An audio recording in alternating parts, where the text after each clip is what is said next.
State Minister for the National Reconciliation Affairs Dr. Ali Haider survives an assassination attempt.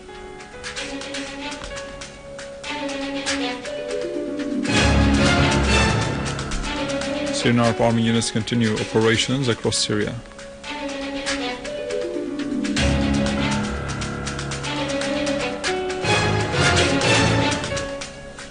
Iranian Foreign Minister affirms that 90% of the pending issues regarding Iranian nuclear file are resolved.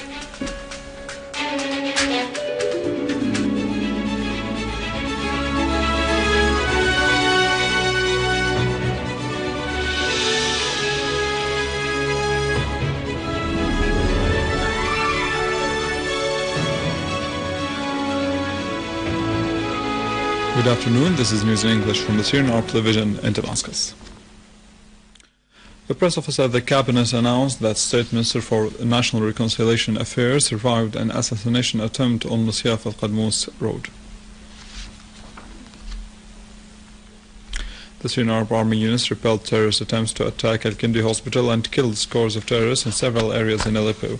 A military source said that military units carried out a series of special operations against terrorists' gatherings and destroyed a number of cars loaded with weapons and ammunition in the industrial city in Sheikh Najjar and on Aleppo Al-Raqqa road, killing all terrorists inside them. The source added that other units killed all members of an armed terrorist group while they were attempting to sneak into Al-Kindi hospital and destroy their weapons and ammunition. The source pointed out that the army units stormed terrorist dens in the area surrounding the central prison in Aleppo, Khan al-Asa, Al-Anadan, Hritan, Al-Ais, and Al-Naqarin. Also in Homs, a military source said that the army completely eliminated members of an armed terrorist group in Azara al-Hula area, foiling an attempt of terrorists to infiltrate into Al-Ghasibiyah village. The source added that an army unit killed a number of terrorists while trying to attack a military checkpoint in Al-Asman town in Al-Muharram. Meanwhile, another army unit clashed with terrorists who were traveling by boats in a Rastan lake while trying to reach Al-Hula area, killing the terrorists on board and confiscating their weapons.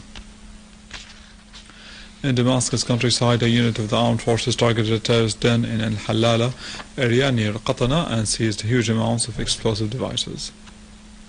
A military source said that an army unit eliminated terrorist Ala Masoud, the leader of the so-called Saifullah al-Maslul brigade, and 7 members of his terrorist group in Manshiyat Khan al-Sheikh in Damascus countryside. Moving to Damascus countryside, where a military source said a Syrian Arab Army unit in cooperation with locals seized a den used by an armed terrorist group in Al-Kiswa area in Damascus countryside. Confiscate machine guns, sniping rifles, wireless communication devices, and a big quantity of various ammunitions. Moving to Idlib, where units of the armed forces targeted gatherings of terrorists in Al-Janudiyya and Al-Zarzur in Jisr al-Shughur area, killing 10 terrorists in Nahalia in Idlib countryside and destroying their weapons. Patriarch Gregorius III Laham, Patriarch of Antioch and all East, were Roman Catholics, and said that what is going on in Syria is a war waged against it by foreign sides.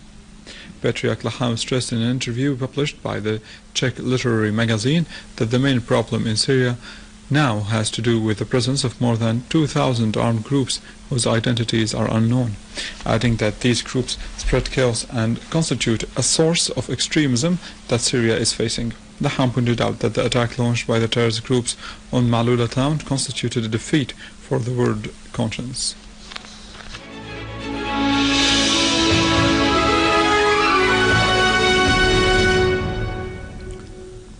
In international news, talks on Iran's nuclear file were resumed today between Iran and the 5+1 group during a meeting held on the level of assistant foreign ministers.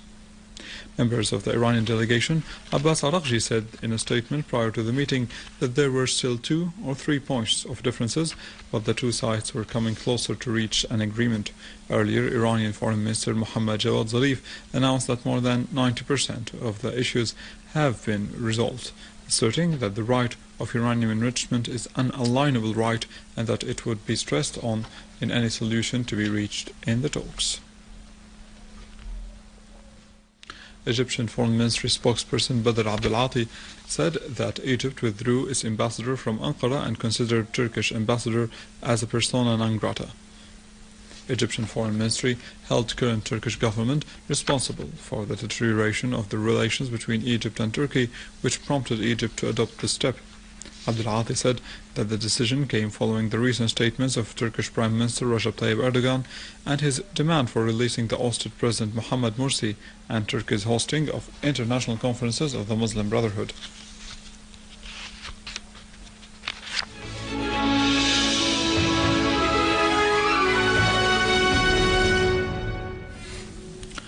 Masar project of the Syrian Trust for Development started to complete a number of interactive exhibitions from the Center of Exploring the Child. The activities included a variety of new experiments to develop the children's talents and explore their physical and mental abilities. The children show good interaction with all the activities that show their preferences and hobbies. Manager of the activity, Dani Ashi, stressed that Masar project importance come from the necessity of the children learning and providing a supportive environment in the current situation. We are here in the Discovery Adventure, which is one of Masar project. The Discovery Adventure consists of 20 exhibitions of Masar rules. It allows children to live in a journey. In each exhibition, the children can live a different adventure. In the first cluster, introduced him to himself, to his family, to his community, and to his country. Here he can live the real Syria, or it introduced him to real Syria. Well, the Discovery Adventure is focusing on developing the children's values, skills, and information. So at the end of their journey, during the Discovery Adventure, they will believe that they can do something to their community. And during interacting with these exhibits, they will build capacity and will develop skills in order to create initiatives and try to develop something in their communities. That was it. More details on our website www.syriaonline.sy. Stay with us, the latest in economy after the break.